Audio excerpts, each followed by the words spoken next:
Good evening, witches, warlocks, sorcerers, adepts, friends, fans, family, and followers to Season 5, Episode 11 of the hit underground radio occult show known as Knights of the Nephilim, brought to you by Celestial Oddities Radio and the Coterie of Samil Arcane Occult Order. As always, I will be your host and guide on this journey into magic and mysticism, darkness, and divination.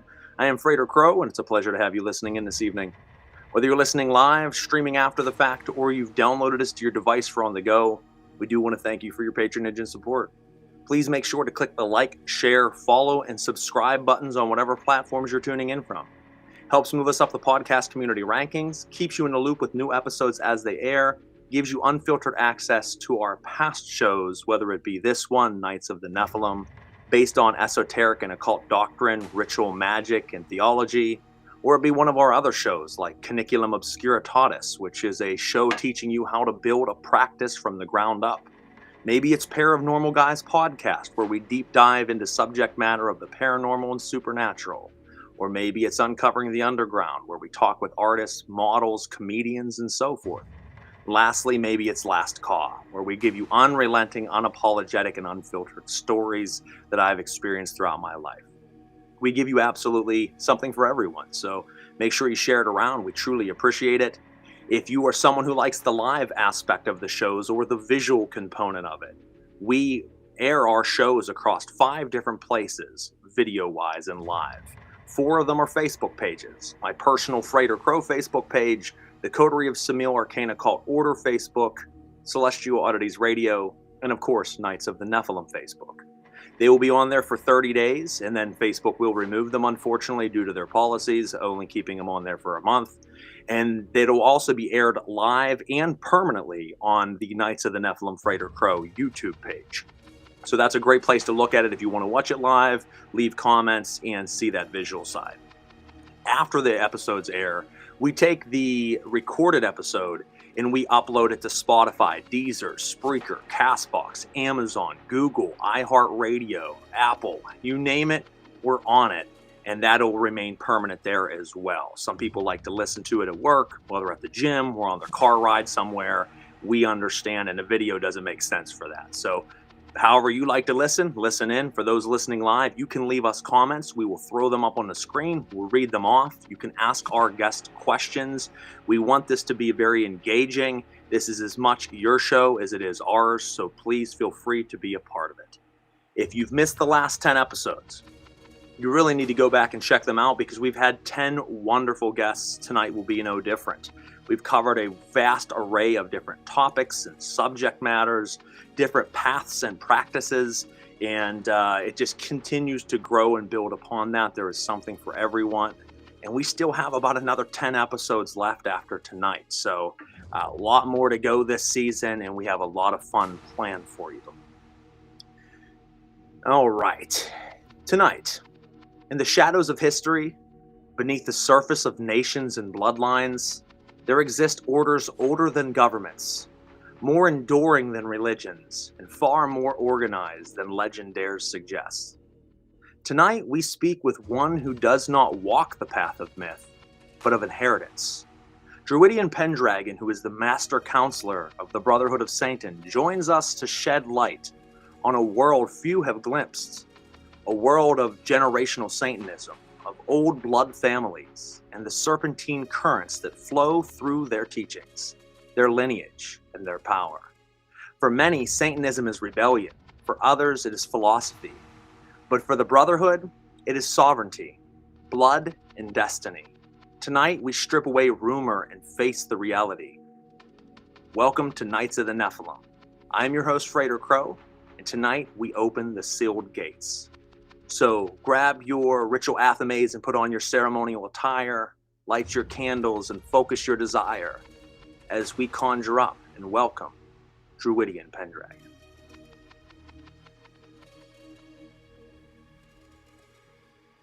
Good evening, brother.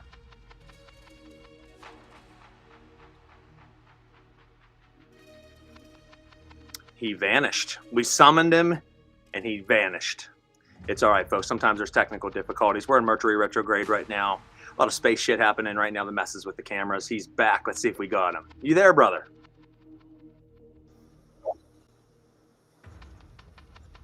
can you hear me?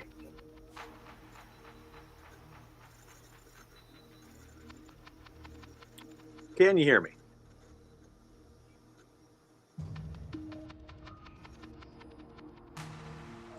Drew seems to be having some issues on his end. As soon as he gets that fixed, we will get him on the show. I'm not sure what's happening. We had him right before we brought everything on live, but you know how that goes sometimes with things just not wanting to work with you. Especially when you're talking about devils and demons, folks, it seems that there is a common denominator that a lot of times things just don't want to access properly. So we're going to try to bring him on one more time here. Let's see. Brother Drew, can you hear me? I can hear you, brother. There we go. All right, ladies and gentlemen, we conjured him successfully. How you doing tonight? I'm doing great, brother. It's Mercury retrograde. We're going to have glitches, so just goes with it. No worries. No worries. It's a pleasure to have you on the show.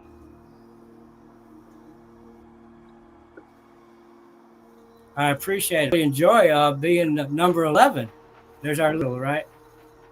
Absolutely. Yeah, between the pillars. And to be on your show, Knights of the Nephilim, I thought that's very interesting. I had some association back in the day with a satanic. I might have lost you. You still, ladies and gentlemen, like I said, we might be having some technical difficulties. No matter how well we prepare, there's sometimes just things we can't account for.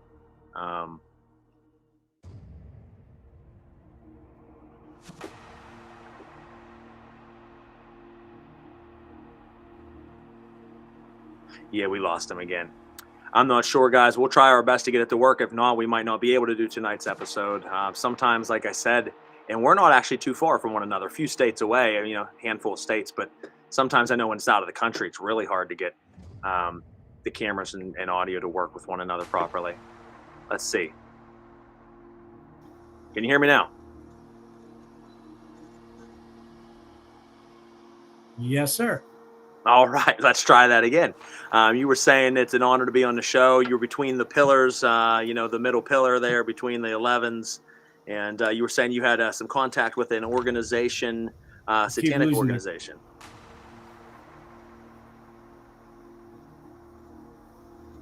Yes. I think we're going to be off. There we go. Okay, it's saying we're connected again finally. Okay, like I said, Mercury retrograde, we're going to expect some things, right? And around me, there's a lot of spirits this month. This is Blood Month. Great time to be on your show, brother. Appreciate it. I've got to say, I was talking about an early satanic organization I was a member of, which was called the Satanic Church of the Nephilim Race. Okay. Back in the day, I was involved in a lot of things when I was upcoming Satanist, the Chicago area especially. Can you hear me all right still? I can, yes, and it's very powerful. You know, with obviously we're talking about bloodlines tonight, and the Nephilim or the Nephilim bloodline is a very powerful and potent thing as well, that has been embedded into the human race over time through the Grigori angels. And we lost him again, so I'm just going to talk for a minute. The Grigori angels, folks, are the watchers who watched over humanity, who slept with the daughters of man. And for the men of renown, the men of old, the Nephilim giants, and their bloodline still lives on to this day. They fell because of the beauty of Nehemiah, and you know, who was the great great granddaughter, few greats missing there, but that's okay, of our Lord Cain. So that bloodlines that we're going to be speaking of tonight, if we can make the cameras and things work, very much tie into, you know, the bloodlines that we'll be speaking of. So like I said, hopefully the episode can work. We had a lot of great stuff planned for you, but I am only able to do what we can do. Now, let's see. I think Drew's back. All right, you're back. Maybe we can hear you. Can you hear me?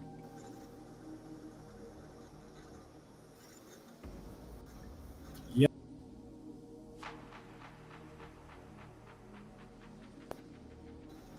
I don't know. There you are. I think I got a little bit of you there. Can you hear me?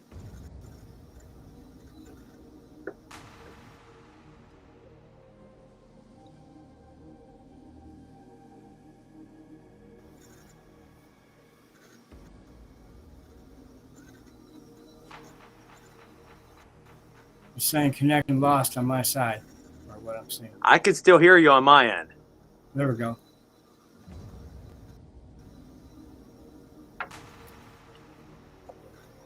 Okay. So I'll tell you what we'll try to do to make it a little bit more clean for you, Drew. I'll ask a question, and hopefully you can hear me, and then you can answer it, and we'll go back and forth. We can stay connected. Yeah, we'll just jump right into it if we can. See what we can get out of it.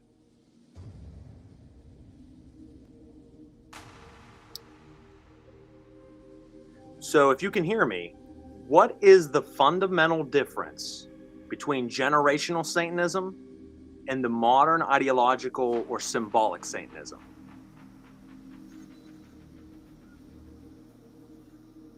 Well, the biggest difference is that we're literal Satanists. And myself personally was raised to even Satan as a real spiritual entity. So there's one big difference between us and the modern Satanists of today. Generational Satanists are always theistic. We have to express a true belief in Satan.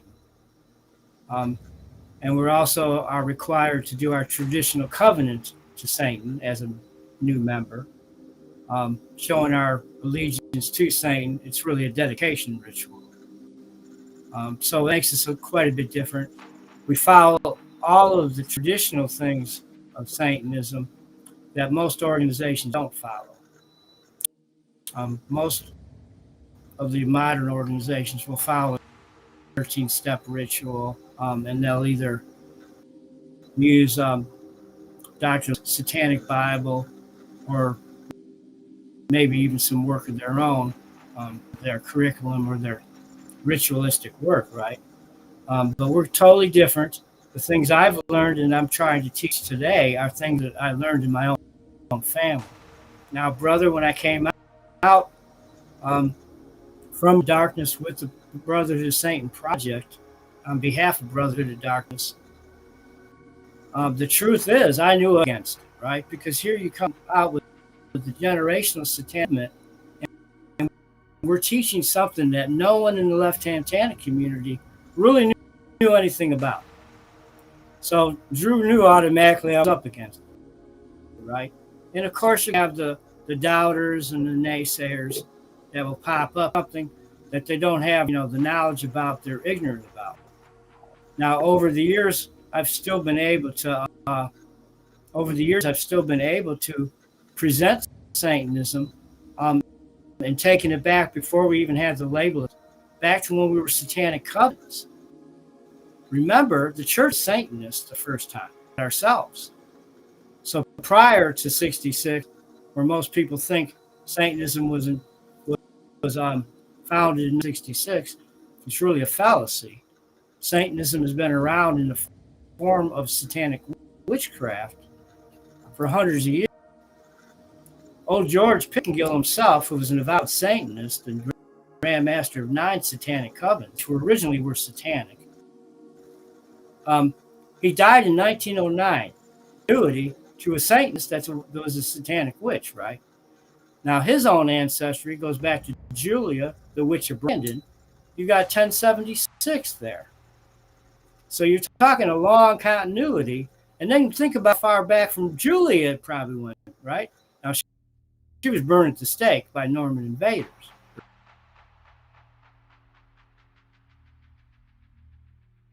Might have just lost you right there. I had you up until you said burned at the stake, and then I lost you, if you can still hear me.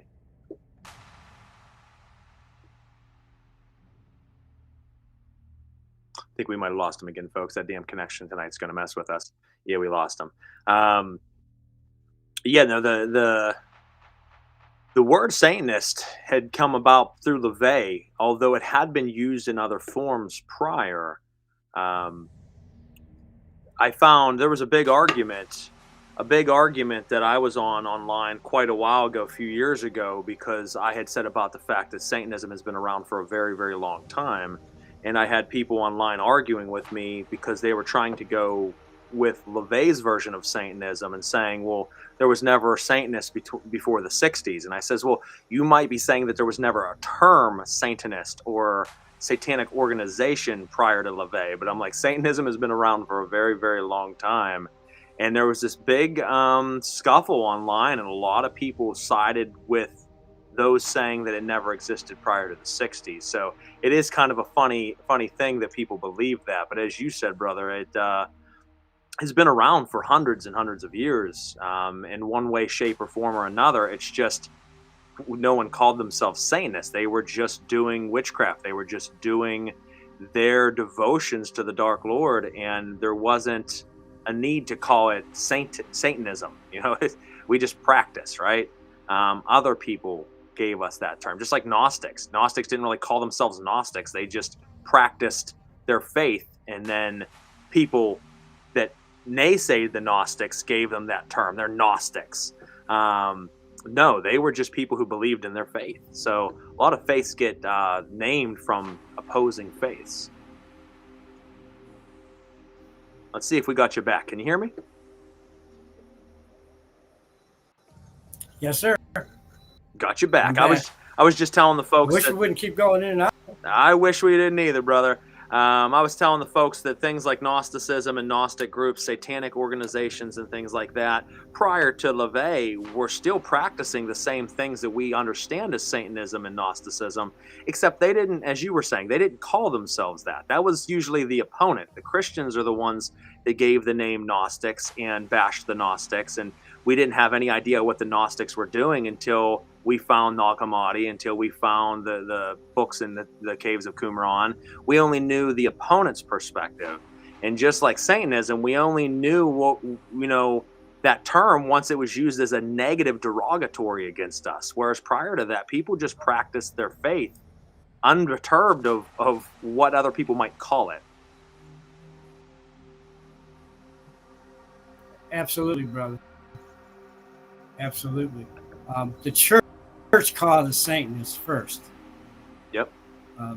We called ourselves Darkness to say. We can hundreds and hundreds of years really in continuity for people to understand what we're saying with all this. There is a continuity. You have to know where to find the continuity, right? And there's where you need to be an informed, knowledgeable saint, because it's found through itself, both esoteric and regular history. There's where you find the answers. So you had bloodline to Julia, which is 1076, right? And you got to figure Julia herself had a bloodline, right? Now you can take that and add that to my own family that raised me in the Brotherhood, the Rooney family. I was a foster child. They themselves, I was born in 1955, so think about how many years before 1966 my family was around, right? And including my grandparents who were also involved. There is a continuity. It's secret, albeit secretive continuity. And for those who were reasons of persecution, our families taught much from within the family unit where we were protected. We were protected. And we as children that were coming up into and the occult, we were protected in that way because there was no outsiders that could try to take children away from their families for practicing witchcraft. Now, today's time, of course, make sure membership that joins the Brotherhood are of sound age, legal age of 18 years old, because we don't want to bring that kind of stuff down on our members that have children, right? Yeah. Story for me, because they raised me as a child from 3 years old. My satanic baptism was 1958. I was 3 years old. 10 years later, I was only in 8th grade. I was ordained a high priest. Same year, they put me in the order of D. Malay to learn even more. So you can see, with me, they started me off at a very, very early age. And 6 was when I made Master Councilor. Shortly after that, I was sent to California. Prior to that, my background in the Brotherhood was the Midwest, where it was my Illinois, grandmother correct? had me over the Midwest as a West at I founded covens all over the Midwest. Coven master of is my 8th coven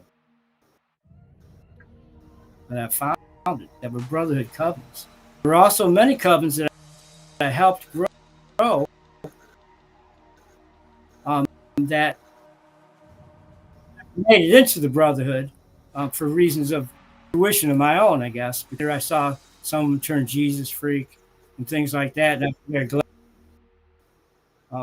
Now, and I started out as a master. I have the internet, brother, at all. I had to be in the right places at the right time. And that's how we never really recruited, but that's how we made ourselves available for people to find the book. We were in the right places at the right time. Still a very secretive organization, even though we're semi-public today. But our continuity really does exist. It's a debatable argument with some people, but if you really know your history, there's where Drew's telling you, you're going to find it's going to be in the history of everything. Pre-Wicca.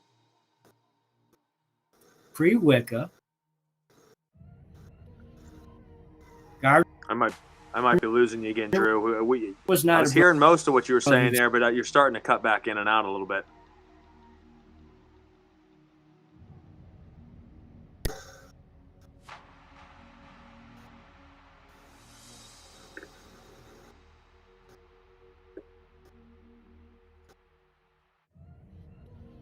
Yeah, I'm sorry, guys. Like I said, we're trying to make it work. I apologize to you. I never want to see any type of technical difficulties.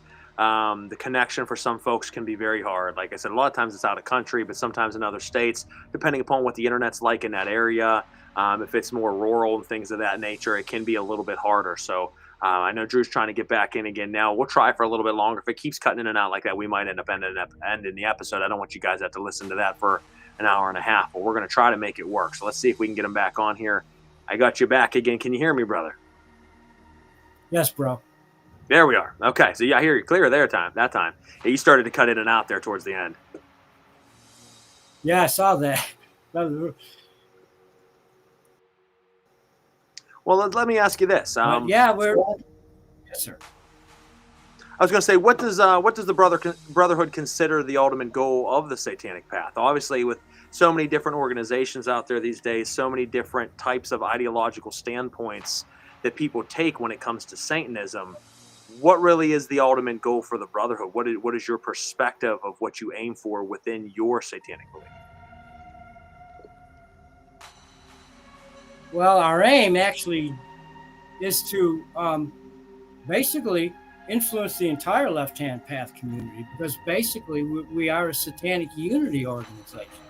So the main goal of the Brotherhood, even existing, the new generation, is to bring in new blood to the Brotherhood, older generation, right? The Brotherhood, so that we can create more satanic leaders. So I think our goal is more not about followers, it's more about bringing in leadership, right? But credible leadership and knowledge.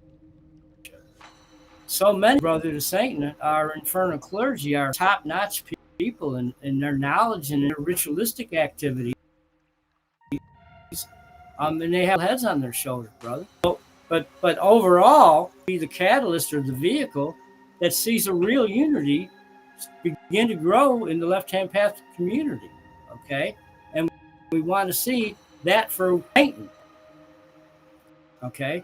The most maligned character in human history, Satan, okay? Satan encourages us to be the top of humanity and not part of the herd of humanity. So really what we need to be doing is use wisdom, and we need to understand the interest that we all would have in supporting one another. Okay, so our goal, I think, is, even though we are kind of a closed society as well, our goals would be to help the satanic and left-hand path community grow, brother, and then to bring a support organization where we're actually assisting other people grow. We're helping other people sell their products. We're supporting them. We're buying their books. We're going to create a very, very large offline festival We've already done 45 of those, brother. They're smaller because we're basically getting our people to go through so we have a good foundation before we do open the door. And that's right around the corner. So really our goal is to create a satanic legacy. We would like to be a legacy organization, brother. And Drew himself, I'd like to leave something behind me. I said, I think, or excuse me, Alistair's show, brother, where I mentioned that our goals are important because of this, right? They're important to bring that unity that's needed in Satanism in the left-hand path. All we've seen has been going on, ego trips like you wouldn't believe, brother, or satanic that don't want, they're afraid of creating other leaders and honoring other leadership, right? Now, the Brotherhood and Drew and Raven particularly, we're not afraid of leaders coming up. We've got five arch highs hold the same office as we do. So we every day, brother, that we're more about encouraging and self-empowerment and leadership. Okay, so I think our goal is that satanic to leave behind. I think that's very important, brother, because we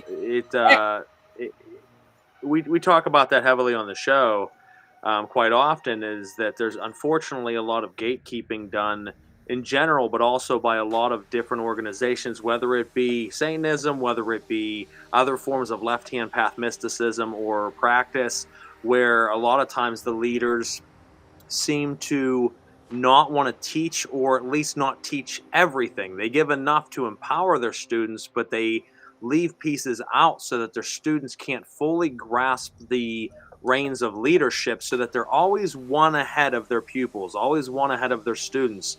And you see it in so many different paths. We've talked about it not only, like I said, from left-hand path and satanic practices, but even other practices that I'm involved with, which, some of the ATRs like Kimbanda.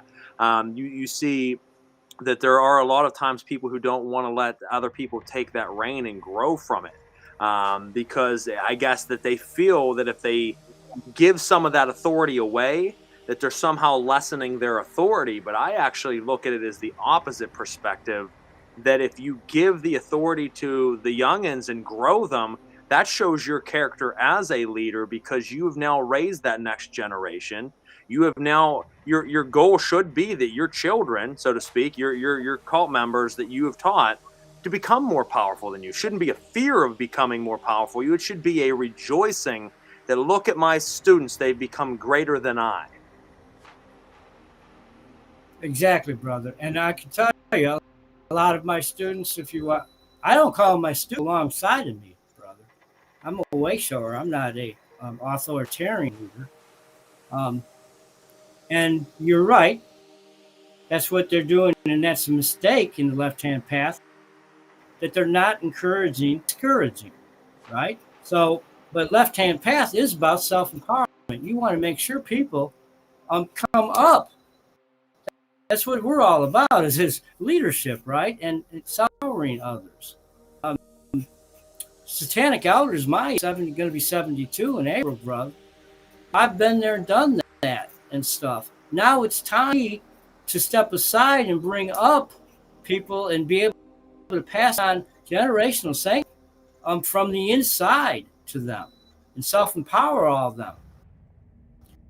Now what we do is we're a spiritual family as the, and that's what we want our membership to be the best they can be on their own, right? Because they have their own potential, brother.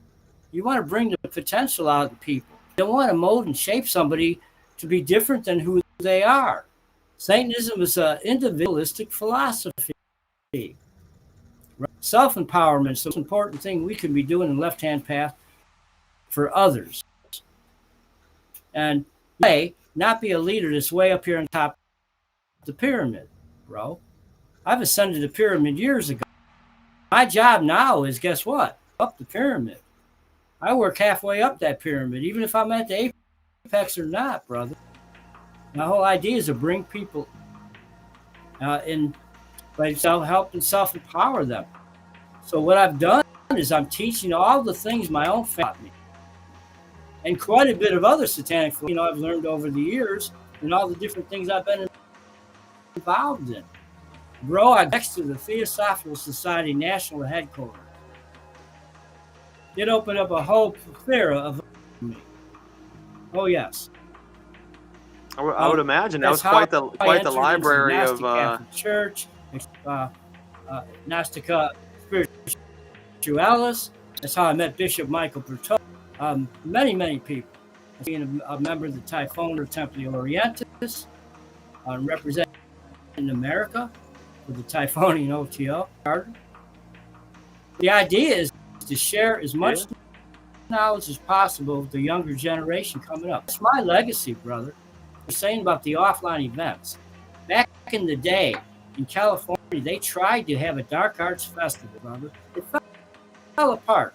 They didn't have the right arranger. Okay? And Drew knows the rituals. We can do things that when people come to our events, brother, they don't leave. That's the way it is already. Or if a person comes as a guest, they want to join before they leave the Sabbath festival.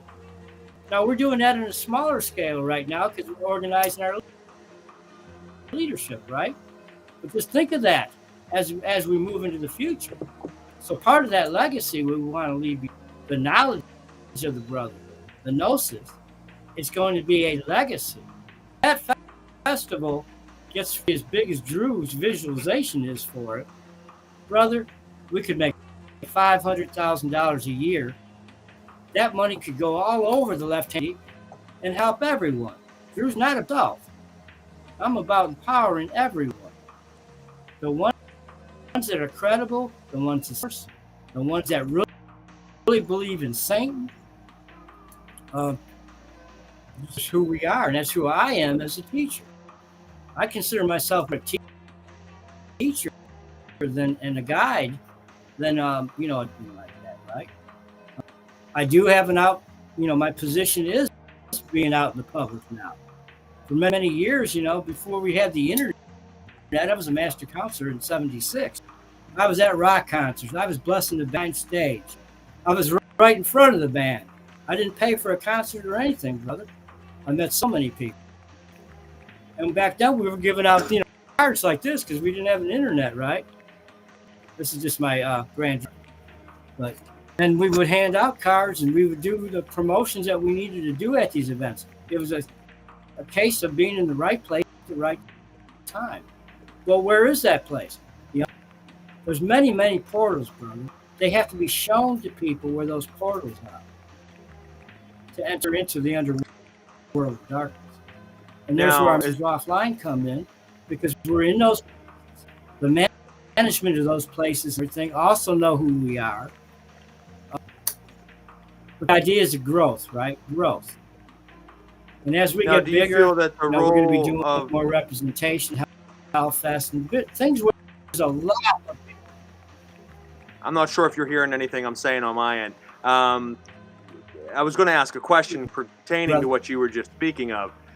So the role of the master counselor within your organization, do you feel not only is it, to teach and to raise the next generation, but it is to go out and at this point to throw those public, gatherings, to go out and do public appearances, so that way you are teaching not only those within your organization, but it is planting roots outside of that is going to spark interest, that's going to bring more people in, that you're able to bring together, as you said, your goal of unity. Is that really what you would say a true master counselor, their role is to do all of those things?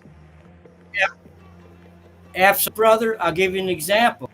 One of our master counselors, Archhigh Priest Wicked, was just at the Starwood Festival, and he did a Lucifer rule. It went over really, really well. Really, really well. Good. And when I went to Pagan in 1980, I ended up leaving as a Pendragon. I got the Pendragon entitlement there. That's how I got my name, actually, was I earned. But there were 800 there. And Drew stood out. So, yes, that is what we do. And we're in a lot of places in the occult, thanks to my grandmother. It was her dying wish that I would go to Pagan in 1980, which at that time was the biggest, pagan festival there was in the country. I raised energy for 3 nights straight, brother. People were dropping on the ground and everything. I was very high energy when I was younger. I still am today. But we are in many, many areas, brother. Yes, that's true. Myself, even the best traditional Celtic dance there was. I danced on stage with the Chieftains, brother. Boys of the Low, they danced, many bands. And not to mention how many pagan bands that I danced with live at those festivals, right? We raised a lot of energy. But yes, that's a master counselor's job, to be out there making ourselves available. No, we don't push the Brotherhood on anybody, brother. But the witches that lean toward being a little bit darker, the ones that aren't afraid to hex and heal, they were attracted to. They're like attracts like, brother. Even a Brotherhood organization and Brotherhood of Satan and Brotherhood of Darkness, we operate on natural law, right? Natural is what? Everything opposite the COS is telling everybody. Like does attract, brother. It really does. And we've even an organization on using natural law. Okay. Now, you shouldn't be afraid to have to use a hex or destruction ritual, but make sure it's warranted, right? Now, where there's no karmic debt incurred is because it's cause and effect, brother. If they've attacked you, there's the cause. There's the effect, right? Your answer to that. And that's just natural law, brother. And people forget that second part of that Wiccan within Wicca, right? Harm you none, do it without will. Well, there's a slash to it, brother. And guess what that was? Least in your own defense it be, ever mind the law free. Now, what is that telling you? If it's in your defense, you have every right to protect yourself. Every right. Some would say, well, that's darker witchcraft. No, you're protecting yourself and your coven. You can't just be out there and let people attack you psychically either, right? You have to put up barriers. You have to have wards. You have to have guardians. You have to know how to battle those things, how to set up a shield of protection, right? So, yeah, witchcraft has moved away, and we know this is going on, is moving away from Wicca, brother, to more traditional witches. And what they needed was the Brotherhood. Guess what? There was satanic witchcraft well before Wicca. There would be woodcuts, brother. Those artisans had to have observed a real Sabbath to be doing that back in the 15th, 16th century, bro. They had to know Satan was at the Sabbath. The Sabbath. There wouldn't be symbolical, pictorial depictions of it. Simple as that. And there's where Drew's saying there's the keys. Okay, the keys are there. You just got to have that. You have to be on, like I said, on Alistair Knox show. You have to be tuned into vibration and frequency, bro. And once you are, you'll be like Drew, and you see everywhere. You're going to see it everywhere. Well, and that's really it. But yes, it's a goal of it is a goal of a master to spread the gnosis, brother, and be in the right places, and that's the entire occult. When I was a high priest at 13, they put me in order to demolay right away for leadership. Now, I'll tell you what we're going to do. Drew, can you hear me? Drew. Sir. Since we're cutting in and out so bad, I don't think we can hear each other sometimes. I'm going to throw my hand up whenever it's time to jump into another question, because we're touching over topics that I would love to jump into a question on during what you're saying, but you're not able to hear me. So watch the camera. When you see me do one of these, we'll just do it like this tonight. When you see me do one of these, that means I'm about to fire a question out at you. Because there's a few things that you talked about that definitely fit with some of the questions I had for you this evening. Okay. So you were saying you touched base on, like attracts like, and obviously stepping into different vibrational frequencies and energies. And that is a big thing, is once we learn to tap into the different streams of energy out there, we become more attuned to them, and we start to be able to see and experience them more. And it opens up, not that life changes for what appears to be most people. Like if I take that step up in vibrational consciousness, people around me still see me as the same person, though I am no longer the same person. I now see the world differently than I did before, than they do. So that is definitely a very strong statement and a very true statement. Now, one of the things we had talked about that I wanted to touch on, and we got past it, but I want to circle back, is you mentioned the like attracts like, and you said that that's kind of different than what the Church of Satan is talking about. One of the questions I had was, how does the Brotherhood interface, if at all, with public organizations like the Church of Satan or TST? Because you want to push for unity, but you do have these other organizations that are either political Satanism, like the Temple, Satanic Temple, or you have atheistic organizations like the Church of Satan. So how do you interface with your theistic belief with these other styles of Satanism that might have a very, very different outlook than you and way of going about it? I just use common sense, brother. Because we are a organization, I don't judge anybody else. I'm not going to judge another. I may not agree with them all the time, but that's the way. Okay, that's the only way we can have unity, right? You have to be able to let people live and let live. You got to let the COS do the COS, the Satanic Temple do the Satanic Temple, and we're the Brotherhood.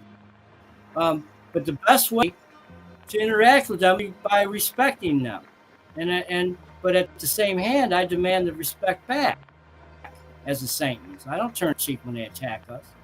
The multiplication doesn't really come from the Brotherhood; it comes from them. But am I out there to bash them constantly, bro? I don't believe in it. I'll tell you why. Satanic philosophy overrides it all. It says we have the satanic given right to believe and see Satan in any way, shape, or form. That's real left-hand path and satanic philosophy, brother. And if we don't respect that, the COS has no merit, the Satanic Temple has no merit, we're being closed-minded, brother. So the best way, I think, to approach the other orgs, I may be on Blake Turner's interview at some point. He's already asked me, and I know he's pro-COS. No, absolutely not. I was an early COS member myself, brother, sent there by my grandmother. Also an early Temple of Set member, also. Drew's been around. I remained being a Brotherhood Master Councilor and Brotherhood High Priest through the whole time. Grandmother wanted me to go out and see everything else that was going on, and actually network with them. So the whole idea would be to try to network with them, even though you were going to have some that are up to it, bro. They're going to be some still opposed to it. Not me. I'm an open-minded Satanist. I'm going to try to respect everybody. The Brotherhood organization is based on the principles of Brotherhood. There's the key to Satanic Unity. When we can use the principles of Brotherhood amongst each other, regardless of our diversity, regardless of that. Why make a big deal about that? Let's focus on the things we all have in common, brother. They're not doing it. Yeah, unfortunately, there's a lot of divide out there. Yeah, there's a lot of divide out there amongst any group, really, and especially when you get into Satanism, there's a lot of divide where you really said it. I mean, you don't have to agree with every other group out there, but it's also no one's place to say that how or what someone else believes in or how they practice is necessarily wrong, because that is against really the belief in Satanism altogether. How can Satan be against, how can it be rebellion? How can it be adversarial? And then you put a cage on what it is. That this doesn't really make sense. Whenever you tell someone else, well, your belief isn't the right way to believe in Satan. It's like, says who? You says you're just a man, you're fallible. And my belief in what resonates with me and helps me grow spiritually and helps my magical practice is what helps my magical practice. It shouldn't be, I'm doing it to be accepted by other groups or any other person. It's what resonates. And you're going to have somebody that resonates, as Satan being a real deity, such as you, such as me. And you're going to have people that think it's just a philosophical concept, and people that think it's just their inner self. And, none of it's necessarily wrong. It's actually beautiful in a way to see how the powers of the Dark Lord can spread and touch people in so many different ways and change their life, even though there are different belief systems within the same umbrella. So I think that is important. Like you said, let people believe what they believe, whether it's your belief or not, because there still can be that commonality, that seed of union amongst it all. Absolutely, brother. If the COS had a big event and they were leaving it open to public saint, to all Satanists to it, oh, I absolutely would. And I would be representing the brothers, not the COS or anything. But I'd be there respectfully. Probably be a master ritualist for them, in fact. That's why I always end up being when I go anywhere like that or go into any big pagan festivals. I'm always in the main rituals. They always single me out. It's like this, brother. When you can walk in a room and you are the magic, right? That's going to affect everybody. It's a vibration.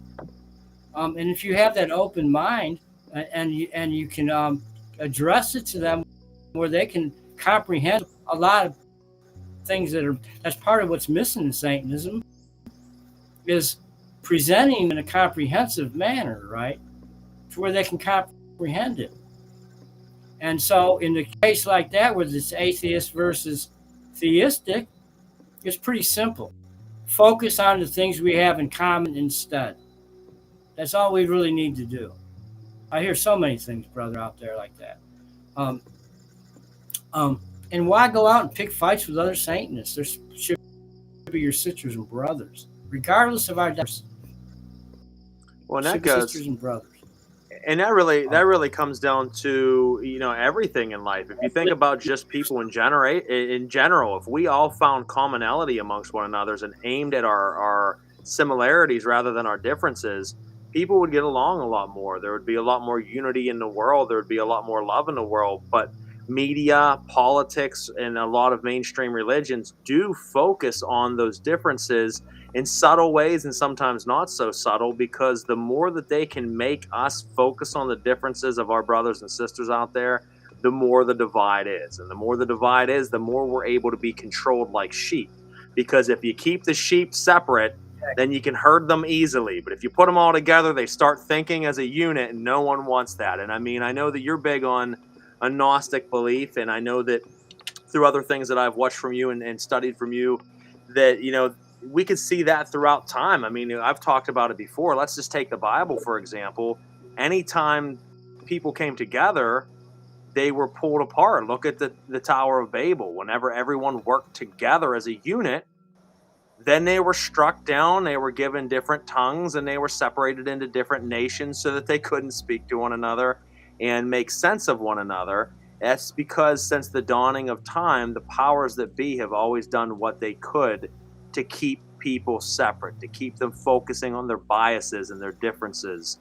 And whether you want to look at it as overall humanity, or we want to shrink that down into more left-hand path philosophies and theologies, if a group or a people can learn to put aside their differences, a lot of amazing things can happen. If we're all pushing the stone in the same direction at the same time, we can get that fucking thing over the hill. But if we're all arguing, it's going to roll back and crush us. Right, and what their day? The people that don't like the left-hand path, the people that don't like this. Why are we doing what they want to see?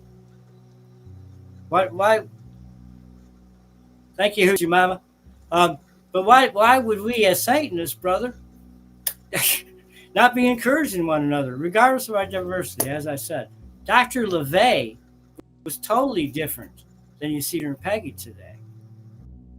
And Dr. LaVey himself, he had his own pact with Satan. I know this to be a fact. I'm not going to let the cat out of the bag how I know. But I do know people on the inside of COS in the early days. He had his own pact with Satan. Now, you don't have a pact with Satan unless you believe in Satan. Right? Also, do an invocation to Satan and summon the demons and say, we're atheists. What were the demons in the ancient pagan cultures, brother. Gods and goddesses. Yep. Morons do not work. Actually, morons do not work. Dr. LeVay, I think, was on the right place back in the day. He wanted to present it his own way. He was bringing it out into the public. The Brotherhood surrounded him back in the day in California, to be honest with you. We surrounded him. But we weren't really for the public's part of Satanism at that time, going public. It wasn't the time yet. That's all about it.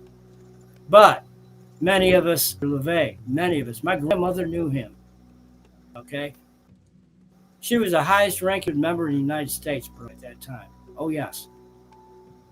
And she knew Dr. LeVay. When I was in California as an MC of Southern California, I didn't get up in San Francisco. They kept me busy in down there part of California. So I didn't actually get a chance to meet him myself. But yes, my grandma. Oh, yeah. A lot of people liked Dr. LeVay back in the day, brother. A lot of people from the film and entertainment industry did. You're right, Morning Star. You got it right. There's a whole bunch of different stories. There were many gods and goddesses. You are exactly right. Remember what Dion Fortune said. All gods are one god.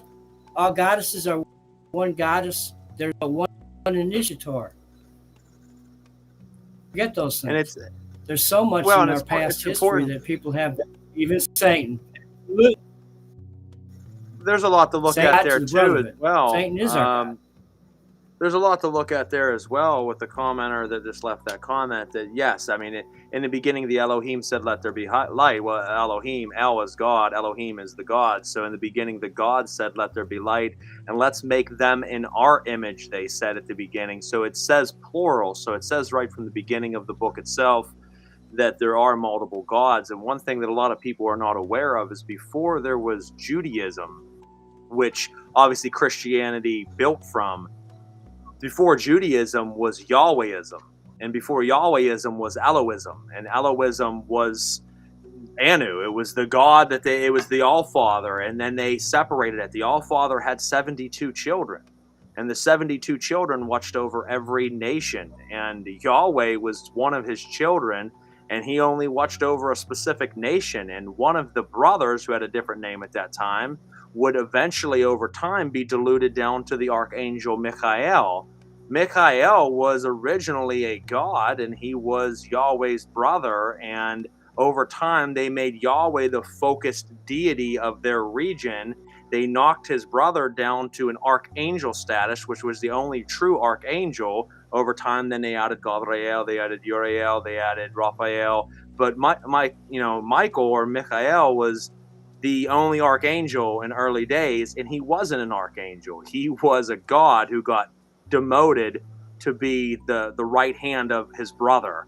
But no one realizes that they were brothers, and they were only two of the children of the true God at that time. So it took that progression of Elohism to Yahwehism to Judaism, which would then span into Christianity and so forth. And then obviously before Christianity, there was Gnosticism. There was the early Christians. But it is interesting to look at that yeah, there's a lot of changing hands. As you said, Drew, obviously all the gods of the pagan nations were gods, and then over time they were demonized and became, a lot of which were the spirits of the Lemegetans Goetia. What we know as the demons that we summon were gods of fertility and gods of love and gods of many different things of other nations, and now we look at as demons, but they were gods. Oh, absolutely.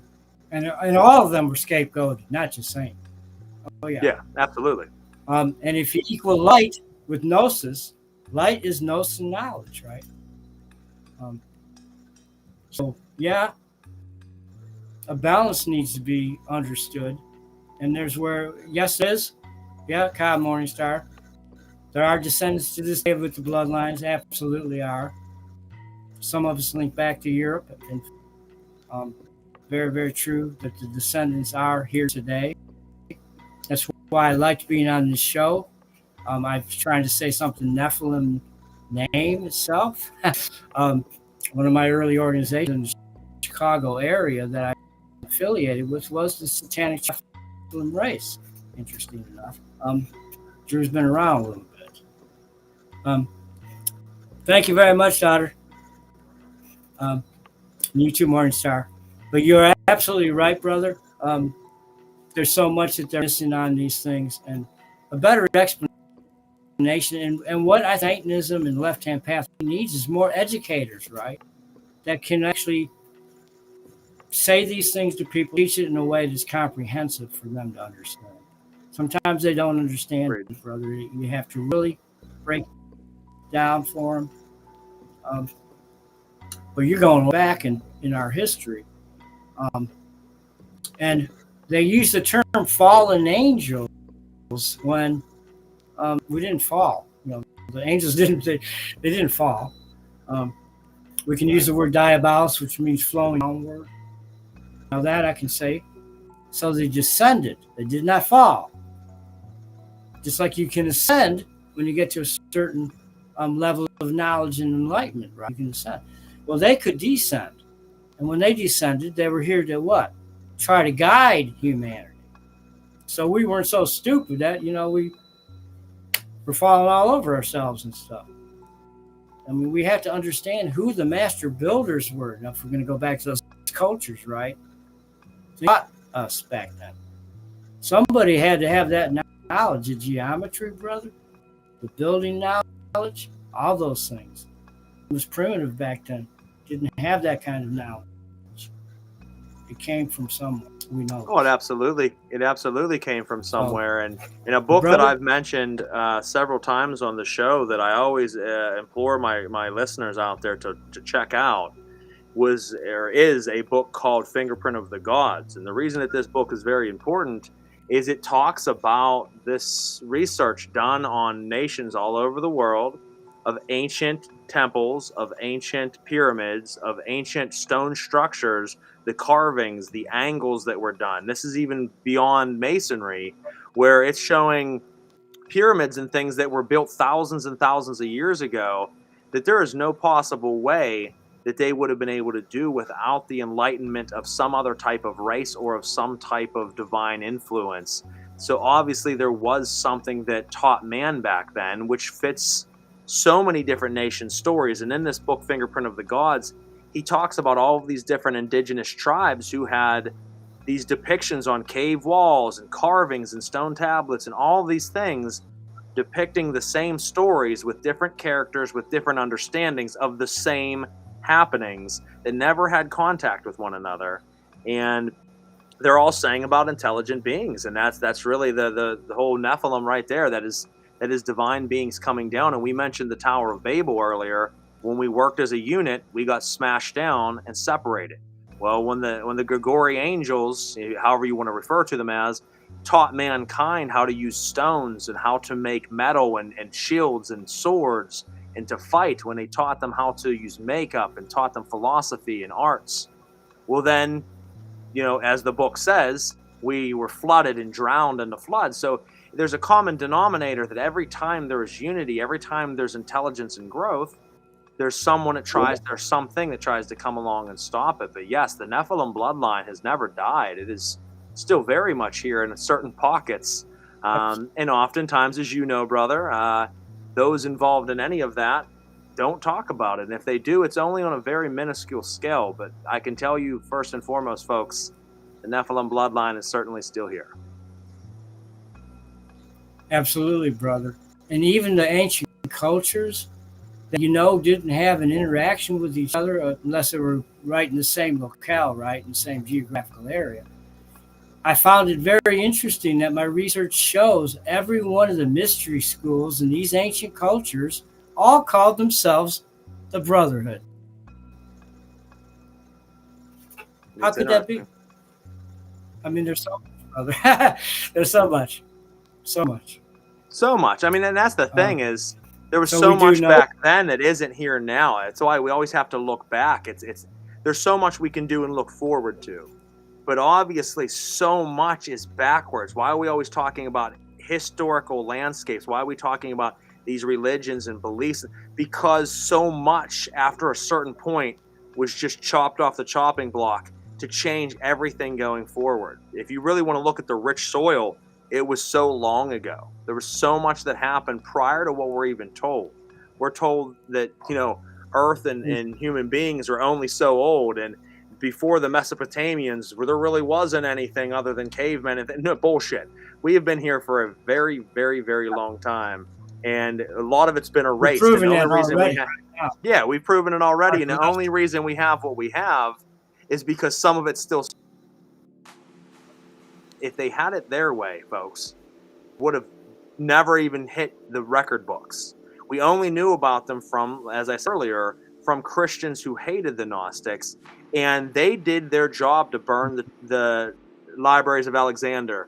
They did their best to confiscate and destroy any artifacts that they could to erase a race of people.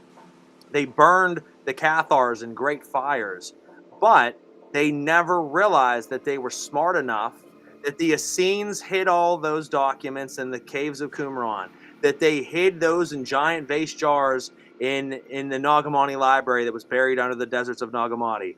If it wasn't for those discoveries, we would have never understood the depths of the Book of Enoch. We would have never understood the Gospels of Thomas and the Gospels of Judas. We wouldn't have seen that Mary Magdalene was such a huge figure and that she was married to Jesus. She wasn't just a woman that hung around, and she wasn't the whore that they made her out to be. She was a pivotal figure. She was the embodiment of Sophia.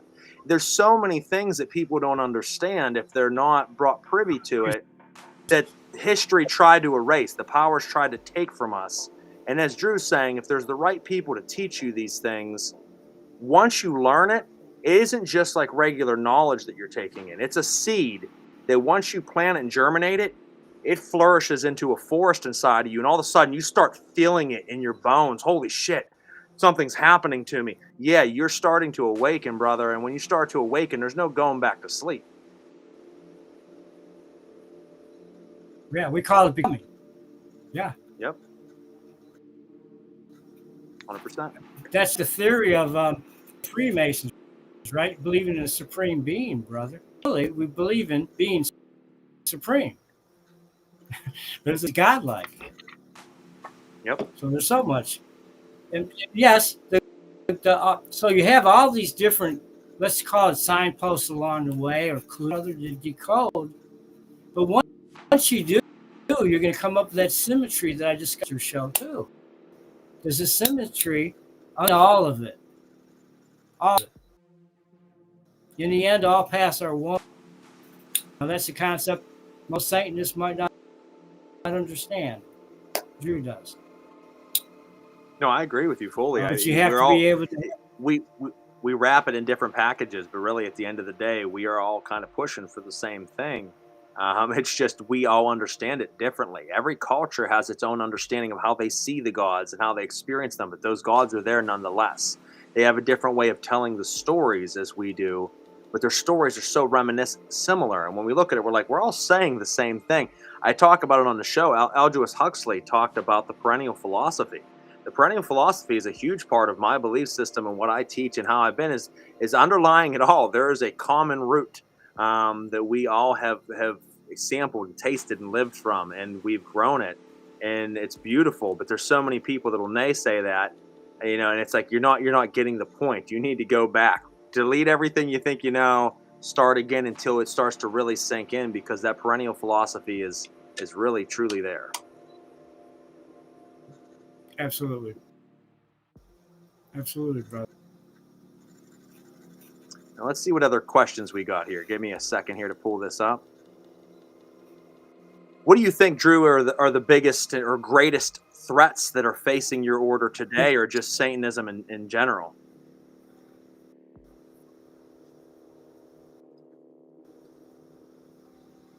The biggest are that we sometimes don't have. We have our heads in the clouds and we're not paying attention. Okay, I think one of the biggest threats is we tend to get, because we're witches practicing, or Satanists or satanic witches, or left-hand path today, that we can never face a persecution again. Oh, yes, we can. And yes, we will. That's a reason for there's a reason for. The idea is to remain sovereign, right? 13 stone circle, and you keep your sovereignty. Come together in the times that we need to be together for strength in numbers and those kinds of things. Like right now in the political climate, for instance, now they're bringing religion into politics, something the Scottish Rite, I swear to be again for the separation of church and state as a 32nd, 33rd degree Freemason as I am. We're for the separation of church and state because of those reasons. But what we're seeing today that I think everybody needs to wake up about, brother, is guess what? They're bringing religion back into politics and stuff like that. The assassination of Charlie Kirk, for instance, is uniting the Christian faction. Okay? And they're trying, and here's what I've been hearing. They're actually trying to make this into a spiritual war, brother. They absolutely are. Now, I knew about Jesus camps and them educating the children and stuff, Christian children, about the occult, the dangers of the occult. Years ago, I knew about that. Okay? And I think one of the things we've really got to do is our protections up, and that we're aware, brother. I think people go in their everyday life, and they're narrow-minded. They're not paying attention to what their surroundings are, or they're not paying attention to what's going on in the world around them. And we've got to be cautious. Well, you're correct. And again, why fight over our diversity when we need to be uniting? Well, we do need to unite. It doesn't matter if they are one faction or not. Well, they are using it against us. I mean, with the Charlie Kirk thing, absolutely. One of the things that has happened, and you have to understand, the powers that be are not dumb. Even when some of them seem incredibly stupid, they do work together to use and spin the narrative in their favor in a lot of cases. So, for example, for that assassination, well, it could have just been, it was this guy on the roof, or it could have been, was it his bodyguard setting him up, and was it this or that? They could have kept it to that climate of his own people around him or an assassin. But what did they do? Those still float. Those ideas are still out there. But then they're like, how can we spin this in a way that's good for us? We're already targeting a lot of different types of people. We're targeting the poor. We're targeting anything that is of another country or isn't white. We're targeting gays. We're targeting this or that. Well, now we need to target the pagans. So what did they do? They found one article out there of a woman who paid someone on Etsy to curse him. And Jezebel magazine and website wrote up a story about it. So then they were able to spin that and say, well, here we have proof that there's these witches and pagans and Satanists out there paying witches and warlocks and sorcerers to curse this man. And the last time they did so was just 2 nights before his death. These people are evil. They need to be stopped. And that one bitch, I can't think of her name. She runs a podcast, and it's huge. She's a mega writer. And I actually watched her stream because it was pertaining to pagans. And it was very alarming, guys. If you're listening out there, this is real. This was, what's her name, that just made the comments that Epstein isn't that bad because the girls that he liked to touch weren't too young. That chick who's on all kinds of shit right now, Megan Kelly or whatever her name is. Well, she had an episode about Charlie Kirk, and she had an episode talking about the fact that there were witches out there who were paying for curse work against him because of his views on Etsy. And like I said, Jezebel wrote it up. So I'm getting you caught back up here. They spun that maybe it's time that we start to burn them again. That was said during that show. Absolutely. And thousands upon thousands of comments started raining in from all of these far right fundamentalist Christians. Thousands of comments started coming in saying, I think we should round them up and burn them again. All these people deserve to die anyway. Jesus Christ is the Lord. If you don't worship Jesus, you deserve to die. It was alarming, the thousands of comments that were pouring in saying anybody of pagan belief, anybody of the left-hand path, anybody that's of Satanism deserves to be burned alive, and their families, and all the wild shit that it was saying on there, strictly because of our views. So, as Drew was saying, this is some real shit to you to be alarmed about, to be aware of, to plan for, and to be ready for. Am I telling you to go out there and form little mini factions and train and be ready for whatever might come? Well, no, I sure wouldn't say that online and on a radio show. But do you maybe want to do that? That's something up to you to figure out. But it's a very real thing. A narrative that had nothing to do with his death was then spun so that it could cause more fear and hate about a people that they don't even understand. Because the second they start saying, if you're not for Jesus, you deserve to burn, what do you actually even know about Jesus, my friend? Because I bet you I know a lot more than you do. And that's the thing that they don't understand. They will hate you for a character that they don't even know about. Because they just want to be sheep. They just want to be led. But the thing is, as I said earlier, if you have enough of them together, they keep us separate, but they let them congregate. And when you have a bunch of stupid asses congregate together, you can use them to trample down a lot of people. So you have to be very, very wary of that. Yep. Watch out for stupid people in large crowds. Yep. And you're absolutely right, brother. They are organizing against us. Why can't the left-hand path? We're not the herd of humanity, right? We're not the herd of humanity. We're supposed to be above that. Why do we see the side more organized than us? And, being able to do all these things and get out there in the media and do everything under the sun. Why are we not doing that? Because we're too busy fighting with each other. So there we go, back to that vicious circle. It goes right back to the source, right? To where, for unity, we've got to forget the diverse things about us and focus on what we've got in common for our very protection. And you're right, ignorance is always dangerous. Yep. Very much so. Because what do? They fear what they do not understand. Right, Maria, you're right too. What they do not understand. We have to be out there. Thank you, Countess. We've got exactly be a goat, the greatest of all time, and that's what we as Satanists should be, the goat, greatest of all time. And we need to be smart of all kinds. For what? The preservation of our way of life as Satanists. People don't think that's important enough. Boy, I feel sorry for some of them. And as a Satanist, I shouldn't be feeling sorry for anybody, right? So here's again, a question. brother, Here's a question, Drew. Like yeah, sorry, I was cutting in and out again. It does take people like us to certainly help to push that. And the question I want to throw out there, I think it's important during this time, is how can outsiders that are hearing this, that are resonating with it and saying, like, I'm feeling something from this? Because that's what it takes. You wouldn't believe how many people who started out Christian, I'm sure you've been there, who somehow start to feel a certain way about their religion, and then they find things like paganism and witchcraft or Satanism or diabolism, and they start to say, like, I'm listening to what you're saying, Drew, or I'm listening to what you're saying, Crow, and I'm resonating with it, man. And they want to come in it. So the question I have is, how can outsiders responsibly seek knowledge rather than fantasy? Because one thing I know in all the years of teaching and helping people is there's a lot of people that want to come and they understand it's about learning, it's about growing, and they're taking that aspect.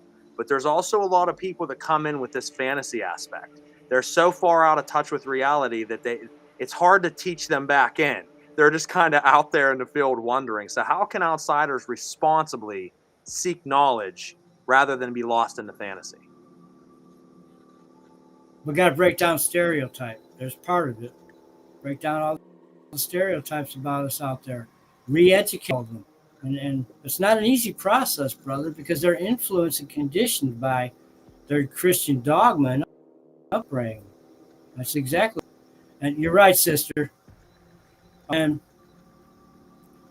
nothing wrong with being pagan. All Satanists are pagan. If we believe in the demon, sister, or brother, guess what? Satanists are pagan, whether they want it or not. That's where our demons came from, by the way. Yep. Yes, a fish should be water, but they are going to give us a lot of trouble. Oh, yeah. No, they're never going to go down easy. I mean, they're going to fight and claw their whole way down. And especially now, brother, we are working on, chiseling away at their false dogma and stuff and all that. And of course, they're not going to like us. Breaking those stereotypes, that's a lot of it, breaking down the stereotypes they think and they want to classify us as we're not, brother. We're all evil. That's not true. We're not all evil. Evil is a religion that promotes falsehood, bullshit, subjugates women. I can't even go into it, right? Yeah, no, 100%, man. Yeah, anything that subjugates people and anything that subjugates people, it makes women lesser. If you notice, the women were always the antagonist, right? It was Lilith refused to lay beneath Adam, so she was an evil demoness.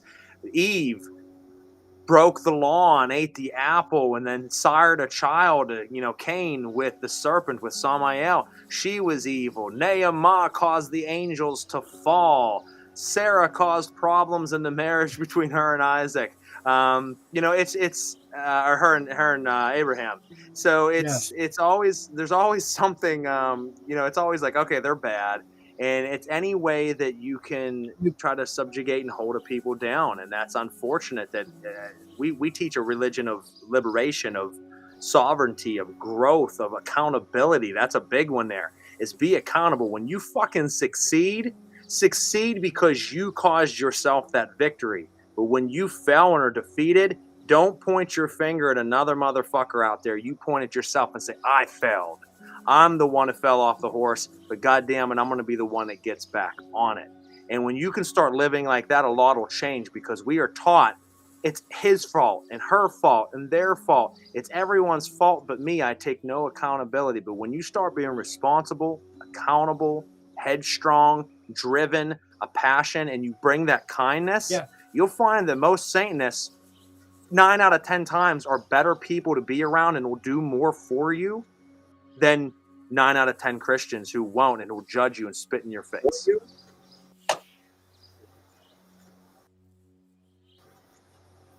Absolutely. We had, brother. We cannot be plugged into their matrix at all. We have free thinkers. We have to take personal, there's the thing we need to do. Take personal self-responsibility. Absolutely, we have to.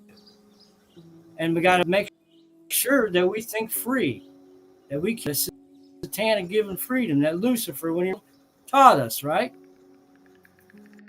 Yep. But there's so much, brother. The stereotype is terrible. I don't know what Brittany's talking about right now. Brittany, I missed what you're talking about, so I apologize. I didn't see the comment as it came in, so I'm not sure what she's throwing up there. I do want to read a couple of these comments off real quick. Natasha said, people who want to keep power are going to do anything they can to keep people from owning that power. We encourage it. Therefore, we are the enemy from a woman antagonist. Smiley face.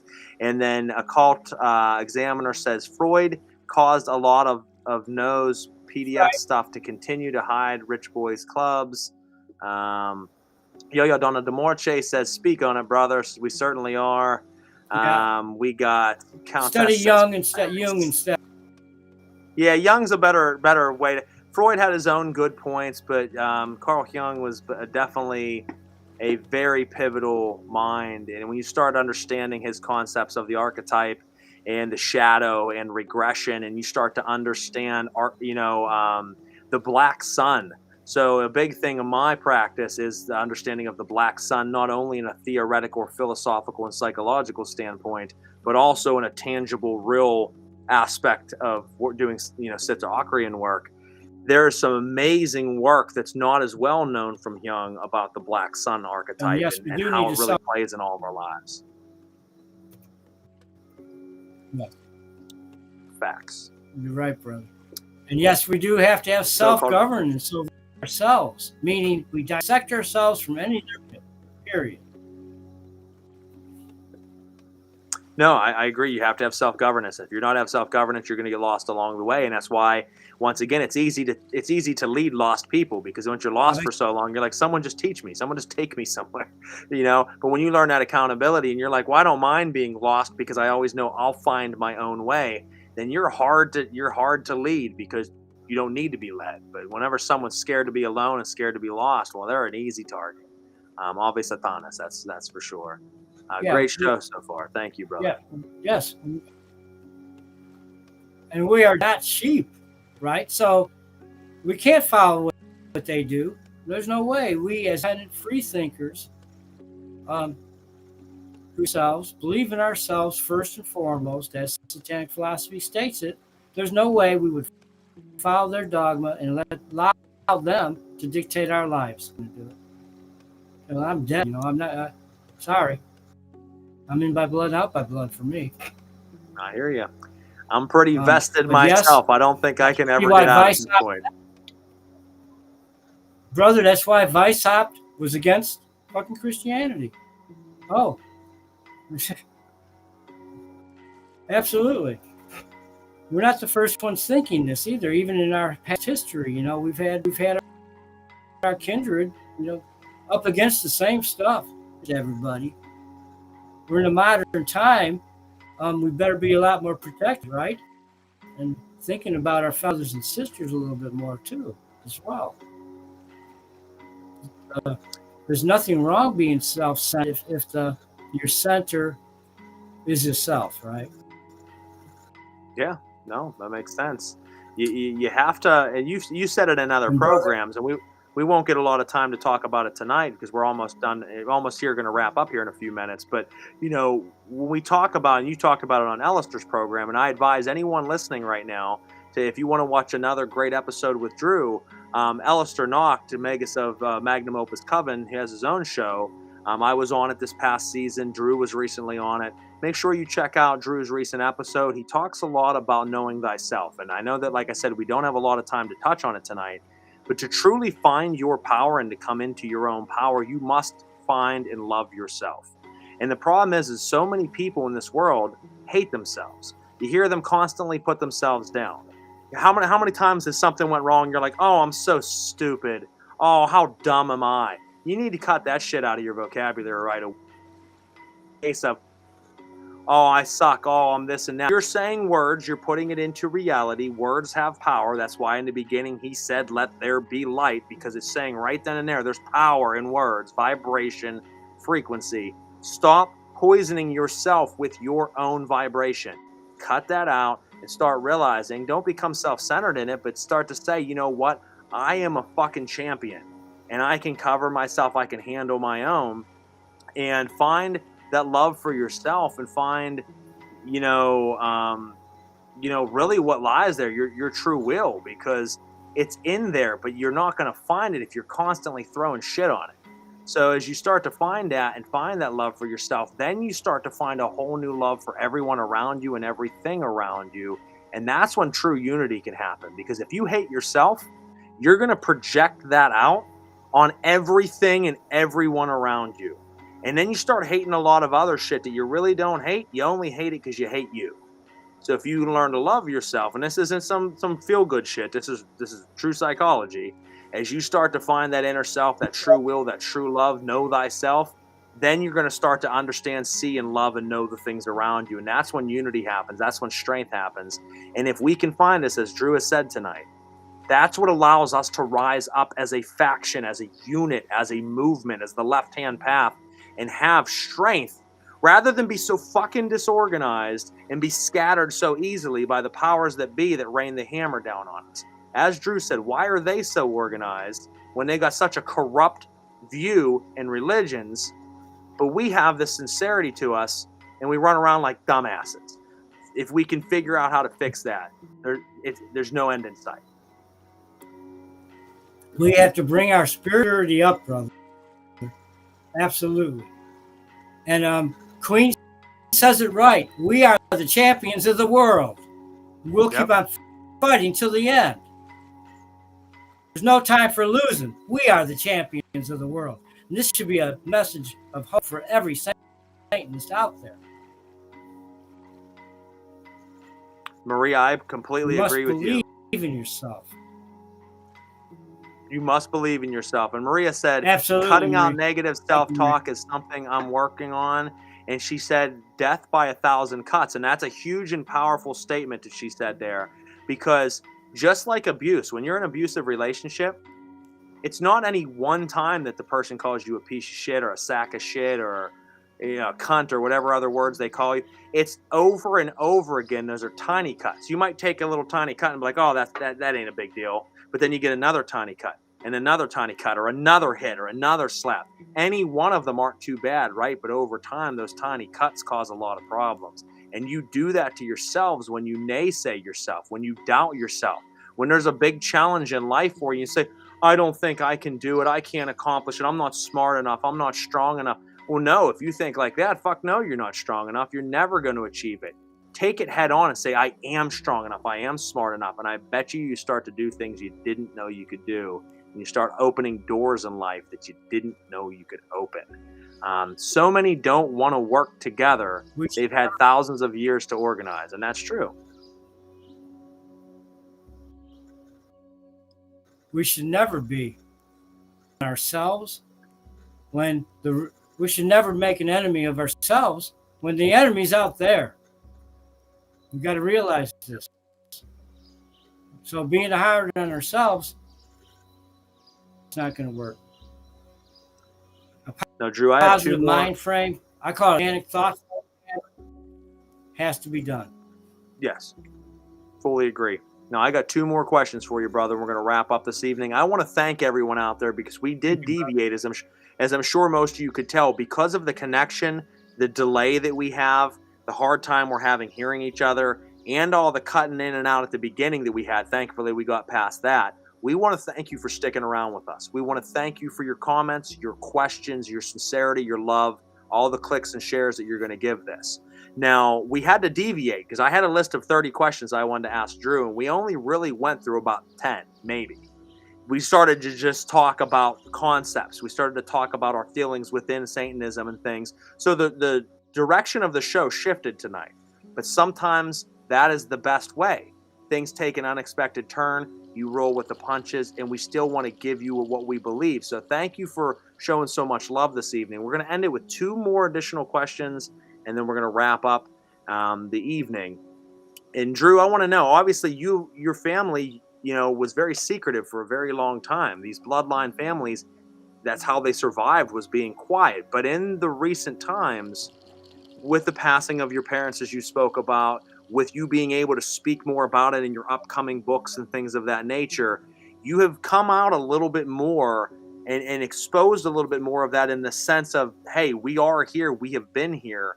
So my question really is, will there ever be an era or time where the Brotherhood becomes even more public than they are now? Obviously, you're doing festivals. Obviously, you are releasing books and you're doing podcasts and things of that nature. But will there ever be an even greater step of being more transparent behind closed doors, so to speak, of the Brotherhood? Absolutely, brother. Absolutely. That's what the whole new Brotherhood, Brotherhood of Satan is about. We are coming out. Many skeletons in our closets, we're just going to bring them with us. They're our ancestors. But yes, we are coming out more and more. We're going to continue to, brother. We are going to continue to. I'm a leading minister, but I do think that the new generation is going to be going not for profit. So guess what? That brings us up. Going to be, and yes, the goal is to bring, in order to create a legacy, a satanic legacy for all the left-hand path, brother. We have more. We have to. I can take the heat. I've been shot at. I've been threatened. My life, threatened everything you think of. And no, it doesn't chase me away. Never going to chase Drew away. You got to still believe. You got to. One of the most important things, brother, I see people disappearing. They're fly-by-night. Stick to course. Self-empowerment is so greatly important for you all as an individual. I think that don't let that's their just the dog distractions. Yes. I think that's the They're just distractions trying of to nowadays. distract. Well, it's our own inner distractions too, Drew, because there's so many options these days. You got to think about it. Think about the fact as you growing up, you were brought into this, and it's something that you found love in and you've stuck with your entire life, which is admirable and amazing. More choices can be a great thing, but more choices can be a very bad thing because Yeah, as time goes on, there's so many choices now. And the thing is in occultism, people are trying to find themselves, and it goes back to the know thyself. It's okay to be lost in the wilderness for a while, guys, and try to figure out who you are. The problem is a lot of people stay lost in the wilderness their entire fucking life. So they get into the occult, and 30 years later, they're still wandering around trying to find themselves because they've never stuck enough time with any one path to find out if that path's truly for them or not. They take this course, they do it for 2 months, we're going to go do another one. And then we do this path and this praxis and this theology and this understanding. And next thing you know, you fast forward 8 years later and you're like, well, I've read 200 books, I've done 15 different paths, I've studied 25 different courses, and it's like, yeah, but what have you accomplished? Well, I've accomplished nothing. Well, exactly, because you're not going to go and fucking spend 2 days in the gym and become a professional boxer. You're going to spend years in the gym to become a professional boxer. So get in the fucking ring, spend your time there, earn it, and then you can say, oh, you know what? I've realized after a few years this isn't for me, or I've realized after a few years this is right where I belong and I've found home. But if you're jumping ship every couple months, you're never going to fucking earn or receive anything. Spirits don't work that way. They give to who has earned it, and you earn it by dedication and perseverance. You can't sit with your spirits for 2 weeks or 2 months and expect that they're just going to change your life. When you sit with them for 3, 4, 5 years, dedicated, talking to them, making offerings, pledging yourself to them, you earn their fealty and they say, I'm going to change your life. But nowadays, everything's on demand. People think that if I want it and I want it now, that means you should get it. And that's not how the world works, guys. And that's certainly not how fucking spirituality works. Your spirits are going to laugh at you if you start making demands 2 weeks, 2 months in. You need to earn that shit. And that's the biggest thing I can tell people nowadays is earn it. Stop jumping ship. Put the fucking time in and invest it. Move away from just satanic philosophy and add it in your life. Make it a satanic way of life. Yep. Very important. Yeah, live it. Don't just practice it. That's the problem. Live it. Because people say, well, I do practice on Saturdays and Fridays. And it's like, okay, so what do you do the other 5 days a week? Well, I mean, I live life. It's like, no, you need to incorporate it into your life. Well, I only have time those 2 days a week to practice. No, you don't. You have time to incorporate your theology, your practice into every moment of your life. You should wake up. If you're a Satanist or whatever you might be, I call myself a diabolist. I wake up as a diabolist. I eat breakfast as a diabolist. I pray as a diabolist. I go to work as a diabolist. I go to sleep as a diabolist. That's how you live your path. Not, well, I only have Friday nights open to do ritual. That's fine. Do your ritual Friday night, but what about the other 6 days? You should be living, thinking, breathing, eating, and shitting your practice, and that's how you become embedded into it. And I want to answer a question for you, and you can jump off of here, jump off on this question. Someone asked, where do the women go? Well, there is a separate faction within their organization for women, and I don't want to misspeak. You can speak on that, Drew, but I'm pretty sure there is. Is that correct? Yes, sir. There really is. Brother, don't mistake the name Brotherhood to mean it only means men. No. Brotherhood comes back to the mystery schools, where even females were considered, okay? But also Brotherhood of Satan has many high priestesses that are also part of what's known by us as daughters of Lilith. They also have their own separate organization. Yes, they're blessed by us and part of the Brotherhood, but they are fully autonomous. Drew's main supporter is probably Drew. I'm their champion. So no, women are never excluded from the Brotherhood, and there's been many top leading people Brotherhood of Satan and Brotherhood of Darkness, both that have all been female. Absolutely. No, don't worry about anything like that. The Brotherhood is all about balance. Balance means we have both the feminine and masculine polarities. Now, there's another thing that people forget, and those polarities are within each one of us. Each one of us have a side, and then we have the nurturing side. Yep. Okay. So it's all within your own satanic temple. The black flame burning should also be one of balance. There should never be any kind of thing said that, man's better than women. It's not true. I'm rewriting over 125 laws of witchcraft because the male magisters that wrote those laws degraded women. Drew said, fuck you, I'm writing it over. And I'm going to be presenting that in about a month or so, everybody. What should be the real laws of witchcraft. Even there, Frater Crow, even there, brother, guess what? Male hereditary magisters in England that were male witches were so influenced by patriarchy that they brought that into the laws of witchcraft. It had no place there whatsoever. The power in witchcraft are dark feminine goddess. Well, and I would go as far as that's all. I would go as far as saying, and some people might not like this, but I would go as far as saying a lot of times the female practitioners are a lot more in tune and more powerful than us men. And there's a lot of people that might say, I can't believe you'd say that, or I don't agree with it. I don't give a shit what anybody agrees with that I say. I would tell you that I've practiced alongside many women, I've practiced alongside many men, and usually the women are far more in tune. They seem to have a lot more of a knack. And maybe we go back to the old myths where women were connected with the devil since day one. You know, Lilith and Eve, obviously. Well, let's use that then for the favor of women and say, well, yeah, they've been close to the devil since day one, and that's probably why on the left path they're so goddamn in tune and powerful. And a man should never fear a woman. They should learn to raise that woman up and make her powerful so that she shines and finds her own. Because once again, as Drew said, as I believe, we don't fear those around us. We raise those around us. And that is the point of it all. So don't be afraid of someone else's power. Help them find it.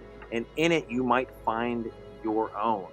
Now, with that said, last thing, Drew, I want you to tell everyone where they can check you out at, what links, anything else you have going on, and we're going to go ahead and close out for the evening. Thank you, brother. Back to the comment about women. Drew is surrounded by powerful women. They help build Drew. That's the absolute truth. Number one. Brother, I'd like to say I appreciated being on your show, especially in Blood Month, November. It's a time really close to my own family, the harvest season. And we can be found at Brotherhood of Satan.earth. And I appreciate everybody's time. And Frater Crow, respect, brother, as always. Absolutely, brother. Much love, much respect to you. And to all of you watching and listening out there for your engagement, your interaction, make sure you click the like, share, follow, and subscribe buttons once again. We truly appreciate it. It helps get our show out there. If you're liking what you hear on the show, we're 11 episodes in. I've only thrown this up, I think, 3 times. It's called Buy Me a Coffee. You can scan the QR code. Your support gets me through each show, and your coffee gets me through each day. So feel free to go ahead and jump on there and buy me one. I'm a huge coffee lover. I would appreciate it. The support is always appreciated. So we're going to go ahead here and jump into our outro for the evening. Make sure you check out the past 10 episodes. And support is support, and we love it. Make sure you check out the last 10 episodes, and certainly tonight's. Make sure you check out Drew's episode on Alistair Knox's show as well, as he was a previous guest on this season. And once again, we truly appreciate you. My deepest gratitude to our guest, Druwydion Pendragon, for revealing what so many fear to say out loud, that behind the myths are families, behind the sigils are legacies, and behind the darkness is structure, intention, and power. May every listener carry tonight's insights with the seriousness that they deserve. For knowledge without transformation is nothing but wasted flame.